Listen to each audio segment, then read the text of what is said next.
Hi, இன்னைக்கு ஒரு புது கன்ஸ்ட்ரக்ஷன் சைட்ல தான் நான் நின்றுட்டு இருக்கிறேன். ஸோ இங்க வந்து ஒர்க் போயிட்டு இருக்கு.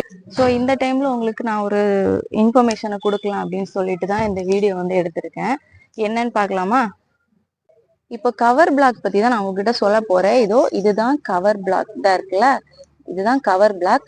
எந்த ஒரு ஆர்சிசி மெம்பர் நம்ம கன்ஸ்ட்ரக்ட் பண்றதுக்கு முன்னாடி கண்டிப்பா கவர் பிளாக் அப்படின்றது நம்ம போட்டுதான் ஆகணும். ஏன் அப்படின்னா, இந்த கவர் பிளாக் நம்ம போடலை அப்படின்னா காங்கிரீட்டை வந்து நம்ம போர் பண்றோம்னு வச்சுக்கோங்க. போர் பண்ணும்போது இந்த ராடு வந்து பெண்ட் ஆகும். பெண்ட் ஆகி என்ன ஆகும்னா, சென்ட்ரிங் எடுக்கும் போது இந்த ராடு வந்து கீழே வெளியே தெரிய ஆரம்பிக்கும்.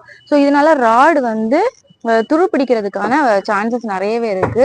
ஸோ கண்டிப்பா நாம எந்த ஒரு ஆர்சிசி மெம்பர் கன்ஸ்ட்ரக்ட் பண்றதுக்கு முன்னாடி இந்த கவர் பிளாக் வந்து கண்டிப்பா போட்டே ஆகணும். கவர் பிளாக் வந்து மார்க்கெட்ல நமக்கு நிறைய சைசஸ்ல கிடைக்கும்.